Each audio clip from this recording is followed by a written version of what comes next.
Mesdames et messieurs, bonjour. Je m'appelle Reda Oulamine, je suis avocat au barreau de New York, Paris et Casablanca. Je vais vous parler aujourd'hui des aspects juridiques du corona. Les aspects juridiques du corona, c'est un titre très bizarre. Ou plutôt les conséquences juridiques de la crise du corona sur l'exécution des contrats.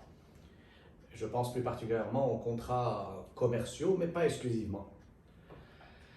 Alors, il faut savoir qu'il y a cette vieille bonne notion théorique de force majeure que nous avons déjà discutée dans une vidéo.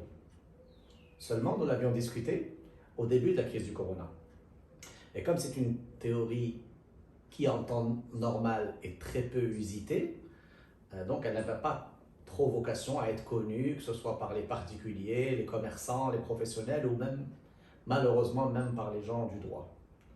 Alors, qu'est-ce que c'est la force majeure? La force majeure, c'est une théorie juridique qui vous dit que s'il y a un événement naturel qui présente trois caractéristiques, et nous allons discuter de ces caractéristiques dans un instant, alors, en cas de survenance de cet événement, vous pouvez être libéré de vos obligations contractuelles, donc libéré de ce que vous avez prévu dans le contrat. Par exemple, le paiement d'un loyer, voire d'un salaire, voire d'une dette, et j'en passe. Les exemples sont innombrables.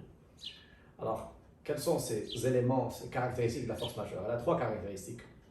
Alors, ça doit être un événement qui n'était pas prévisible, donc qui est imprévisible.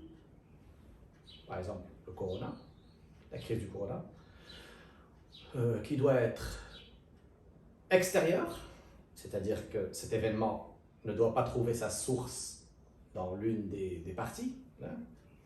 Et enfin, cet événement doit être irrésistible. Je pense que c'est la condition qui va être la plus discutée en justice dans les mois à venir. Pourquoi? Parce que quand on dit qu'elle doit être irrésistible, c'est-à-dire que, en fait, tout simplement, ça veut dire insurmontable. Donc, il ne suffit pas, par exemple, d'avoir une baisse de revenus,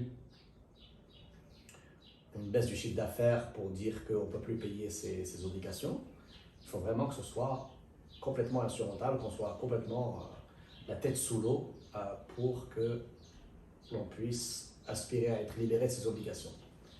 Et donc, si ces conditions sont remplies, le débiteur défaillant pourrait demander au tribunal d'être exonéré en totalité ou en partie du paiement de cette dette ou de cette obligation.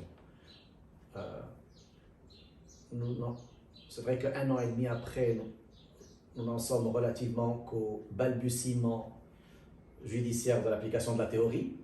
Donc nous ne savons pas encore comment elle va être développée dans les tribunaux, mais il y a déjà quelques décisions de justice, de tribunaux qui ont libéré le débiteur de ses obligations pour cause de Covid-19.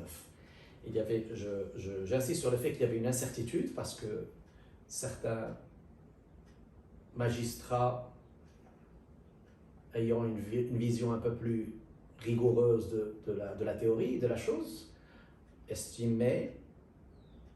ont estimé que le corona ne constituerait pas un cas de force majeure.